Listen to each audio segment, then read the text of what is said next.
Hi guys, good morning guys. Dito tayo ngayon sa kung saan nanganak si Diamond guys.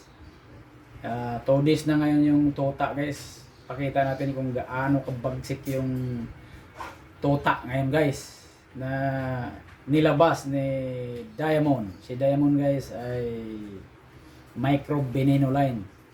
Tapos yung nag-studs nano import from China. Ito guys, ipakita ko yung tuta.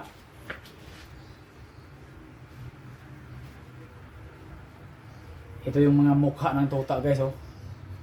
Yan guys. Ang bagsik guys. Mga flat nose guys, big bone. Nano. Ang iksi ng mga paa guys.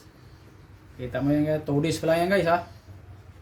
Pero guys, ang paa nandito na lahat sa kanya guys. Big bone, big head, big muscle.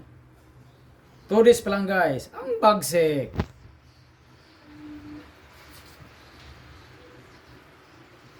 Ito guys, yung pangalawang nilabas niya guys. Ang bagsik guys. Kung bagsik yung nauna guys, ang lupit. Ang iksi guys. Mas lalong maiksi yung paa guys, ang lalaki ng mga buto guys. Kengtil pa guys. Ang bagsik nito guys, ang liit. Mas malaki yung mukha, mas maiksi. Big head. Lapad guys, oh. Ang bagsik guys. Ito yung panghuli na nilabas guys eh. Poltel. Pogi din guys. Hindi ko maintindihan guys kung parang Merl. Kasi maraming iba-ibang kulay guys, oh. 1, 2, 3, 4. Merl ata to guys. Impossible.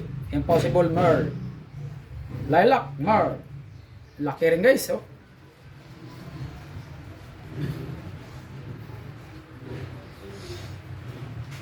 Ito yung ano guys, medyo maliit-liit. Pero kakaiba naman yung kulay guys. Ewan ko kung totoo bang kulay nito. Green, may pagka-gold. Yan guys, ito yung mukha niya guys, oh. Full tail. Yan guys. Ang bangis guys. Oh, 2 days siya ngayon guys, 2 days.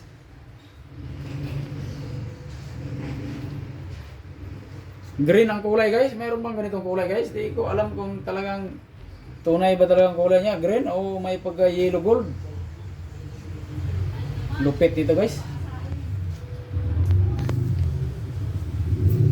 Yan guys. Updates natin yung